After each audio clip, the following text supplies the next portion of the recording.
Welcome to the deep dive. We sift through the sources so you don't have to. Today, we're digging into a major historical inflection point, the Siege of Orléans, 1428 to 1429. And specifically, we're looking at how this one victory really became the turning point, the moment everything changed in the 100 Years' War. Yeah. And of course, Joan of Arc's role and all that. Right, because before Joan, the French were in a terrible state.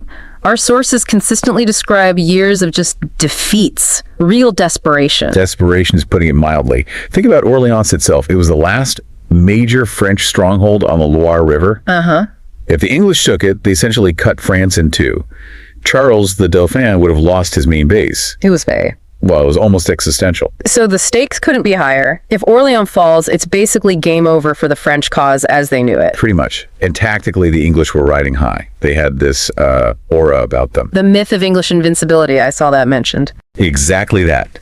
After huge wins like Agincourt, the French were often demoralized, fighting defensively, just trying to hold on. They weren't really winning. Just trying to survive the siege, not break it. Precisely. Yeah. They needed something different, something unexpected to shake things up. And that something different arrives in the form of Joan of Arc, which, let's be honest, is still kind of astounding. A teenage peasant girl from the middle of nowhere. From Domrémy, yeah. Claiming she has divine visions telling her to save France. In that era. Unheard of for military leadership. So how does she even get in the door? It's not like she could just walk up to the Dauphin. No, absolutely not. It's actually fascinating when you look at the political maneuvering involved. She had to get to Charles VII at Chinon first. Who was, let's say, not exactly brimming with confidence himself. Skeptical, short on cash. Definitely indecisive. And the court was, well, a snake pit. She faced immediate suspicion. So it wasn't just one meeting. I hear voices. Give me soldiers. Oh, far from it. First, there's the story of her identifying Charles, even though he was disguised in a crowd. A test, you know. Okay. Then, critically, she had to go through a lengthy theological examination at Poitiers. Basically, a panel of bishops trying to determine if her visions were genuinely from God or something else. Something demonic, you mean? That was the explicit concern, yes. They grilled her. It was designed to expose her as a fraud or a heretic. Wow. So the fact that she passed all that. And then convinced the perpetually broke and cautious Charles not just to believe her, but to actually give her troops, supplies, funding. It's a political miracle before she even sees a battle. It really speaks to how utterly desperate Charles must have felt, that his best bet was this visionary girl. It was an incredible long shot, but when she finally gets to Orléans, end of April 1429, the impact is immediate. And not just symbolic, right? She brought actual help. Yes, practical help first. She managed to get vital supplies into the besieged city food, munitions using the river, and reinforcements came with her. Okay, boots on the ground, food in bellies. That makes sense. But the sources are clear. The biggest impact, almost instantly, was on morale. Her presence just electrified the defenders. It galvanized them. Galvanized, that's the word. And that shift in mood translates into military action. Directly. Yeah. Remember, the French had been hunkered down, purely defensive. Joan arrives, and suddenly the talk shifts. It's all about attack. Let's go on the offensive. Against the English forts surrounding the city, the Bastilles. Exactly. The English siege wasn't just one big wall. It was a network of these smaller, heavily fortified positions choking Orléans. The standard approach would be slow, attritional. Joan pushed for direct, aggressive assaults. A fundamental change in strategy then, from passive to active. A total change. And they didn't just sit on it. Within days, they started hitting those English forts. Did they go straight for the main one, the Tourelles, or test the waters? Tested the waters first. Smart move. They attacked and took the Saint-Du-Bastille first. Then they took another key position, the Augustins fort across the river. These weren't the biggest prizes, but winning them showed the French troops, hey, we can do this. And it must have worried the English. Suddenly the besieged are successfully attacking them. Precisely. It proved the new aggression wasn't just talk. And maybe, just maybe, the English defenders in those smaller forts were starting to feel the pressure, their own morale dipping. Okay, so momentum is building. They're clearing the board, piece by piece. Right. They've secured the South Bank approaches, except for the main event, the Tourelles complex. And here's where it gets really interesting. The showdown at the Tourelles. This is the big one. May 7th, 1429. This is the absolute key. The Tourelles wasn't just another fort. It was a powerful stone gatehouse controlling the southern end of the city's only bridge. It had an outer defense, a barbican too. very strong position. Holding that meant the English controlled the main route in and out. Right. Supplies, reinforcements. Everything. As long as they held the Tourelles, the siege could, in theory, go on indefinitely. Taking it was essential to actually lifting the siege. And the fighting there was incredibly fierce. Brutal. Sources describe heavy French casualties, a really tough assault. At one point, the attack stalled. It looked like it might fail. And this is the moment Joan herself gets hit. That's right. In the thick of it, leading from the front, she's wounded, hit by a crossbow bolt between the neck and shoulder. Ouch. And that should have been devastating for morale, shouldn't it? The divine messenger struck down. Logically, yes. That's the moment you expect. Panic, retreat. The English must have thought, okay, this is it. We've broken her. We've broken them. She was taken off the line for treatment. But that's not what happened. Not at all. She gets the wound dressed, pulls the bolt out herself, apparently, and then insists on returning to the fight. Just refuses to quit. Refuses. She goes back to the front line, grabs her banner, and rallies the troops. Just her visible determination. Seeing her back, injured but still leading. It turned things around. Completely turned it around. What was faltering became this final, desperate, victorious surge. The soldiers, inspired by her sheer will, stormed the Barbican, the main Tourelles fortress itself. The English garrison was overwhelmed. So the fall of the Tourelles wasn't just losing a fort, it was the collapse of the entire English siege strategy. Instantly, it shattered their lines. Holding the dreadhead was fundamental to their whole plan. Once it fell, their position around Orléans became untenable. They couldn't maintain the blockade, couldn't easily reinforce. Exactly. Tactically, they were exposed. Psychologically, it was a massive blow. Talbot, the English commander, had to see the writing on the wall. And the result was immediate. Astonishingly fast. The very next day, May 8th, the English council met, decided they couldn't sustain the siege, packed up, and marched away. Just like that. The Siege of Orléans was over. Wow. Okay, so connect this specific victory to the bigger picture of the 100 Years' War. What did it really mean? It meant everything, really. First, it just shattered that myth of English invincibility we talked about. Suddenly, the English weren't unbeatable. A huge psychological boost for the French. Massive. This was the first truly major French victory in decades. In a generation, maybe more. It proved they could win. And that changed the whole momentum of the war. Absolutely. It shifted everything. Suddenly there's hope, there's belief. It becomes easier to recruit, to raise funds, to get lords to commit troops to Charles VII's cause. The tide had turned. And this victory directly led to perhaps Joan's biggest stated goal, getting Charles crowned. Yes. Lifting the siege cleared the Loire Valley region, making it feasible to begin the audacious campaign north through enemy territory to Reims. Reims being the traditional place for French coronations. The only place, symbolically.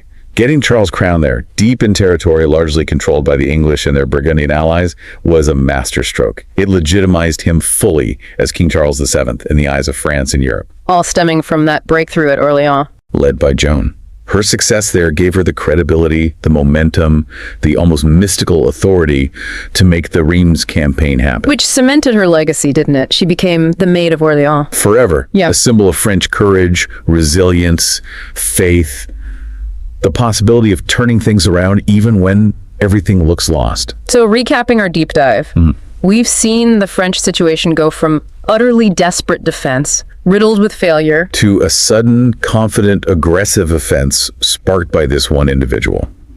Joan didn't just provide inspiration. She provided practical leadership, supplies, and crucially, tactical decisiveness at the key moment. That ability to translate symbolic power into actual battlefield results is just incredible. It really is. She fundamentally changed the military equation. Okay, so here's a final thought for you, our listener, to chew on. We've seen how Orléans turned the tide, but think about how it turned at the critical moment at the Tourelles. It wasn't necessarily about superior numbers or a clever new weapon right then. It seemed to hinge on Joan's personal act. Getting wounded, refusing to stay down, and visibly rallying her troops with sheer willpower. That raw courage, yes. So the question to ponder is, how often in history do these major turning points boil down not just to strategy or resources, but to one individual's public display of courage that electrifies everyone else? When does that kind of personal leadership in crisis outweigh all the material factors? A fascinating question about leadership, courage, and belief. Something to definitely keep in mind as you explore history further. Indeed. Thanks for joining us on The Deep Dive. We'll catch you next time. Welcome to The Deep Dive.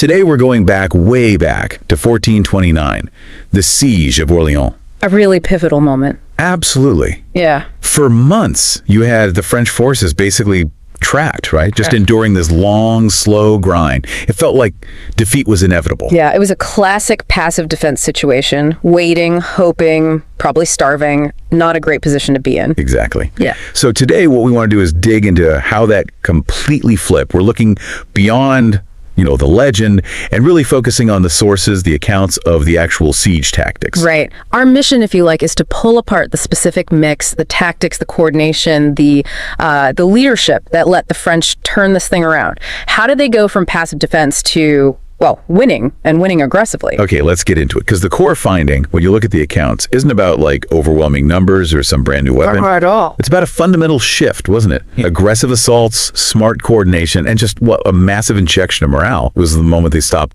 just defending. They started attacking. But before we even get to the fighting, we really have to talk about the foundation. Logistics. Ah, yes. Supplies. Crucial. Joan's arrival wasn't just symbolic, it was practical. She brought fresh troops, yes, but maybe more importantly, critical supplies. Yeah. You can't sustain any kind of operation, let alone an offensive one, if you're starving. Right. A siege is fundamentally a race against hunger half the time, so they were really on the brink. The sources suggest they were very close. We're talking weeks, probably not months, before potential collapse. So that convoy wasn't just food, it was breathing room. It bought them time. Yeah. And energy, presumably. Exactly. It allowed them to shift gears, to stop thinking about just surviving day to day and start thinking about how to actually break the siege. It enabled sustained operations. Okay, so logistics buys you time, but you still need the will to fight, especially against an enemy who's been winning for months. That brings us to morale and leadership. The other pillar, absolutely. The French troops were beaten down. They'd had setbacks before Orléans. So why did her presence make such a difference? Beyond the sort of, the divine inspiration narrative. Well, the inspiration was part of it, no doubt, but it was also about demonstrated commitment. You see this again and again in military history, right? Leaders have to be seen to share the risk. And she definitely did that. The key example, the one that jumps out from the sources, is what happened at the Tourelles, the main English fort. Ah, the wounding, when she took an arrow. Precisely.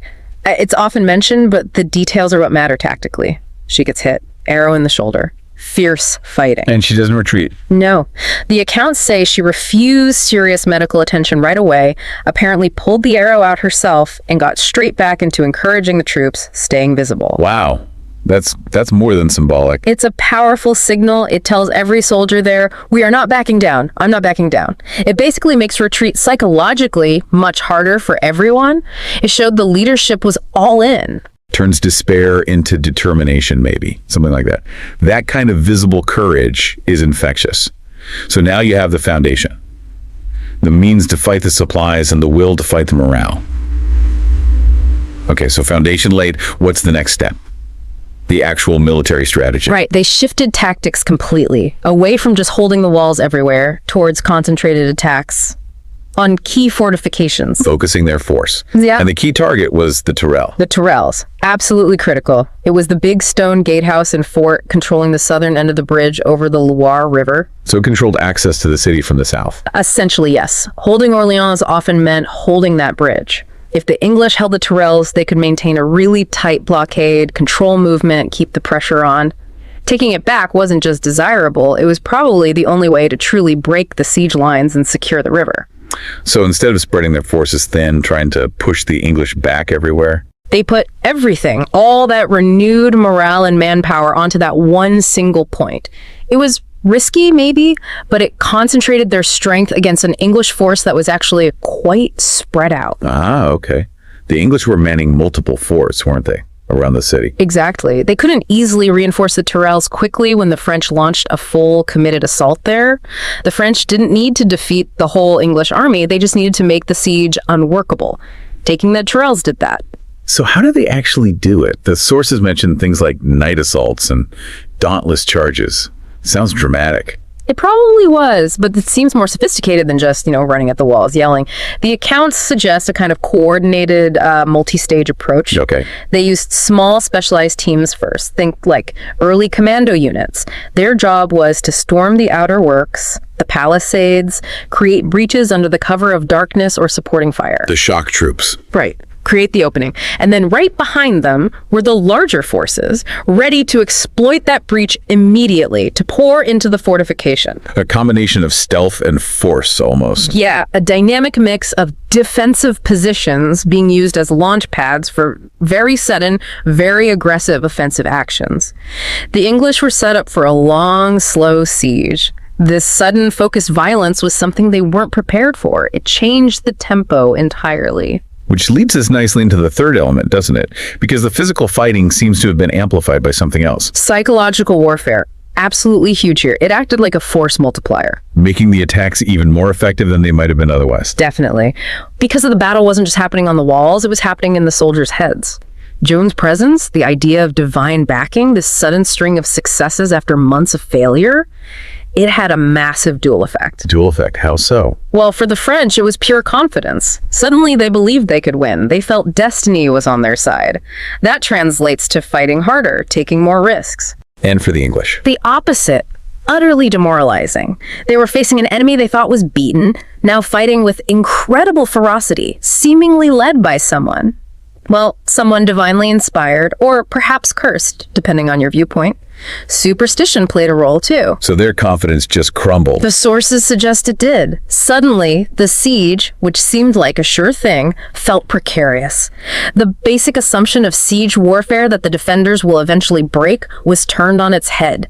Now the attackers were feeling the psychological pressure. Their resolve weakened. It's fascinating how the tangible and intangible work together there. You've got the supplies very tangible, the focused attacks tangible, but then morale and fear totally intangible, yet maybe just as powerful. Or even more powerful, arguably, in this specific case. It was the combination that worked. The logistics enabled the attacks, the morale fueled them, the strategy focused them, and the psychological impact amplified everything. So it all came together very quickly in the end. Astonishingly quickly.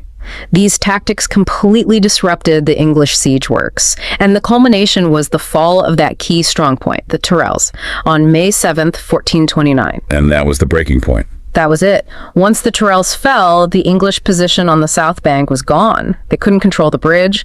They likely feared being cut off or assaulted further by these newly energized French forces. So they lifted the siege. The very next day, May 8th, they packed up, abandoned their siege lines, and retreated. It was a complete strategic reversal and the end of their dominance in the Loire Valley, really. Incredible. So the key takeaway for listeners analyzing this kind of situation? I think it's about the rhythm of war. Joan didn't bring a super weapon. She changed the tempo. She showed how a massive boost in morale, combined with a really smart focus on a critical weak point, could completely overturn months of apparent disadvantage. Strategic focus plus morale can equal success. It really underscores that tension, doesn't it? Between the things you can count troops, supplies, and the things you can't, like will, belief, fear. So, a final thought for everyone listening. If success depends on both the tangible and the intangible, which factor do you think historically proves to be the most volatile? The hardest to control, maybe, but potentially the most decisive in breaking a stalemate like the one at Orléans. Is it the supplies or is it the spirit? Something worth pondering. Definitely. Thank you for joining us for the deep dive. We'll see you next time. Welcome back to the Deep Dive. Today, we're jumping into really one of the most amazing military turnarounds in medieval history. We're talking about the Siege of Orléans in 1429, and specifically that incredibly fast, like 9-day period that just completely broke the English siege. This wasn't just, winning a battle. It was a massive turning point in the 100 Years' War, really ignited by Joan of Arc's arrival. Yeah, our sources give us this fantastic day-by-day look. So our mission today is to sort of unpack that sequence, right? From when she got there to the English pulling out. We want to see how the French command took this, belief, and turned it into battlefield success so incredibly quickly. We'll look at the tactics, the logistics, and definitely the huge psychological shift Joan brought. Absolutely. And we really have to set the scene first, because otherwise you just don't grasp how dramatic this turnaround was. Yeah. Before April 29th, the situation for the French was, it was functionally hopeless. Orléans had been besieged for almost 7 months. The English didn't have it totally surrounded, no, but but they controlled the key Loire River crossing. They had these fortifications on the south bank, especially that vital bridgehead, the Tourelles, which made, getting supplies effectively almost impossible. French morale. Exhausted, the treasury, drained. The city was basically alone. It looked like a guaranteed defeat. Honestly, the commanders were getting ready to surrender. Wow. So when Joan of Arc shows up on April 29th, 1429, she's not walking into just a tough spot. It's basically walking into a funeral, like you said. Yeah. Okay, so let's dive into day one. Our sources talk about her immediate impact. And it seems like it was twofold, right? Practical and, well, spiritual. Exactly. On the practical side, yes, she managed to get much needed reinforcements and supplies into the city. That was huge in itself. But the real game changer, the thing that instantly flipped the script, was her presence. It gave this massive immediate jolt to the morale of the French defenders. They saw her arrival as, divine intervention. And it's amazing how fast that belief turned into action. You said it only took 4 days. Just 4 days for that psychological boost to become kinetic, yeah. On May 4th, the French forces, led by some key commanders like Dunois and Montargis, they launched their first successful counterattack. And they weren't just dipping their toes in the water, were they? They went straight for a specific target. No, they were committed. They targeted the English Bastille of St. Loup that was positioned on the eastern edge of the city. Right, and a Bastille, just for context, is like a fortified camp. Yeah, earthworks, maybe some wood used by the besiegers. Precisely. A strong point to block roads or launch attacks. So taking one meant punching a hole in the English siege lines. And they took it. They took it decisively. The sources give us numbers. About 1,500 French attackers against maybe 400 English defenders in the garrison. Whoa, nearly 4 to 1. Right. That tells you two things. One, the French suddenly had the confidence back, willing to commit serious numbers. And two, it broke that 7-month psychological barrier. For months, the English had seemed unbeatable, immovable. St. Loup falling proved the siege lines could be broken. That victory was actually possible. Okay, so that success on May 4th really builds confidence. But then the timeline shows things kind of stalled. The very next day, May 5th, something about command tension. Yes, it's a fascinating moment. Joan was apparently pushing for an immediate follow-up attack. She wanted to hit the big Western English Bastille, St. Laurent, sometimes called the Augustines complex. Makes sense, keep the pressure on. It does. But the established French commanders, they decided to postpone it. And the reason?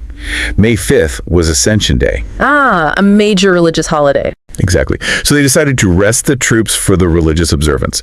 It really highlights this clash between traditional military thinking taking a breather and Joan's almost relentless mission-driven urgency.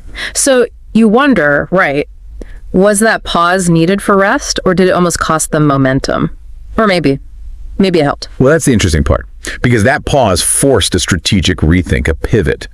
And you could argue that pivot is what ultimately won the siege. On May 6th, the day after the pause, instead of hitting that strong western position, Joan originally wanted St. Laurent, which was heavily defended because it controlled the road to Paris. They went south. South, towards the river. Yes, they launched an operation focused entirely on the southern English bastions across the Loire. Why there? Because, and the sources are pretty clear on this, the southern defenses were seen as the weakest part of the whole English siege line, even though they controlled that critical river crossing via the Tourelles. So attack the weak point, not the strong point. Counterintuitive maybe, but smart. Very smart. They were hitting the English where they were least prepared for a big assault, instead of banging their heads against the strongest fortifications. But getting troops across the Loire River, that sounds complicated logistically. Oh, it was. It was a whole operation. They had to use boats, plus some kind of makeshift pontoon bridge they threw together. They moved troops onto that island in the middle, St. Aignan, and then across to the main south bank. And who are these troops? Just the professional soldiers? Well, the professionals were there, but critically, this force was significantly boosted by urban militias. These were, ordinary citizens, merchants, artisans, laborers from Orléans. Joan's presence had inspired them, mobilized them, and their numbers were absolutely crucial for overwhelming the English defenses on that side. So the English on the south bank see this coming. What did they do? Their reaction tells you everything. They knew they were in trouble. The garrison at the first southern outpost, Saint-Jean-le-Blanc, they didn't even try to fight. They quickly destroyed their own fortifications there and just pulled back, retreated to consolidate their defense into the main, stronger complex further back, the boulevard, the Tourelles, and the Augustines' defenses nearby. They were digging in for a last stand to hold the bridgehead. Exactly. Which brings us to the absolute climax on May 7th.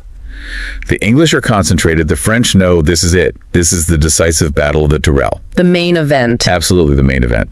It was just a brutal, coordinated assault from multiple directions on that English stronghold.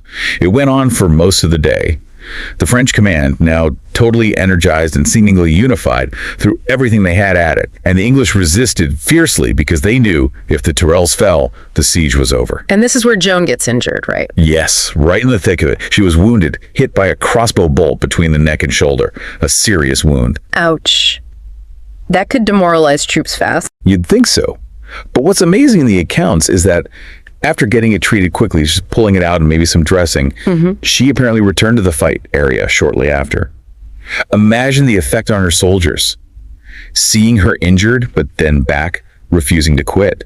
It must have felt almost miraculous, reinforcing that idea of her divine protection. So her morale boost continues even after being wounded. But the English leadership, they weren't so lucky. No. And this was probably the final turning point within the battle itself. The English commander leading the defense of the Tourelles, a knight named William Glasdale, was killed. He apparently fell from the bridge connecting the Tourelles to the boulevard into the river and drowned in his heavy armor. With him gone, and seeing Joan back urging the French on, the English resistance just crumbled. So the French captured the Tourelles. They did. By sunset on May 7th, they had stormed it, taken it. They completely breached the English lines. That physical capture was the ultimate proof that the psychological tide had well and truly turned. And the very next day, May 8th, the endgame. After the disaster at the Tourelles, the remaining English forces, under their overall commander John Talbot, they knew it was over. The strategic situation was hopeless for them now. They formed up outside the city, maybe hoping for one last battle in the open, but the French stayed put. So the English lifted the siege and just withdrew, marched away from Orléans. 9 days, just 9 days from Joan arriving to the English giving up and leaving. It's astonishing. It really is. And if you synthesize how it happened so fast, it wasn't just one thing. It was a combination. First, yes, the resupply, but critically, that massive morale and psychological boost from Joan right at the start. That was the spark. Second, the ability and willingness to mobilize those ordinary citizens, the urban militias. They provided the sheer numbers needed for the assaults. You couldn't have done it with just the professional soldiers. And third, that crucial strategic decision, possibly made easier by that Ascension Day pause to forget the strong western forts and focus everything on the weaker southern flank. Targeted assaults work. So, bigger picture. This 9-day whirlwind didn't just save Orléans. It fundamentally changed the war, didn't it? Oh, completely. It proved the French cause wasn't doomed. It shifted the momentum from defense to offense for them. It reset the entire strategic balance of the 100 Years' War. It showed everyone that, yeah, morale, belief, and operational speed could actually overcome what looked like superior positioning in a stranglehold. It's a masterclass in speed and psychology breaking a stalemate. Exactly. It wasn't just finding the weak spot on the South Bank. It was having the leadership Joan to inspire mobilization of everyone, citizens included, and sustain that morale even when she herself got badly wounded. That combination of belief, mobilization, and smart tactics broke what had seemed utterly unbreakable just days before. Truly incredible how fast a seemingly fixed military situation can just dissolve once you flip that psychological switch and find the right tactical lever. We've walked through that lightning-fast timeline, 9 days from arrival to withdrawal. An amazing story. So we'll leave you with this thought to chew on, going back to that command tension on May 5th. How might things have played out if the French commanders hadn't paused for Ascension Day? What if they'd gone straight for that heavily defended St. Laurent-Augustine's complex in the west, as Joan initially wanted? It's a great what if. Was that pause actually a blessing in disguise? Did it allow cooler heads to prevail, analyze intelligence, and choose the smarter southern attack? No. Or was attacking the weak southern flank always the better option? And maybe they would have realized it eventually anyway. Pause or no pause? Yeah, what does this tell you about the balance? Morale and momentum versus careful planning and hitting the weak spot, which carried more weight in those crucial 9 days. Something to think about.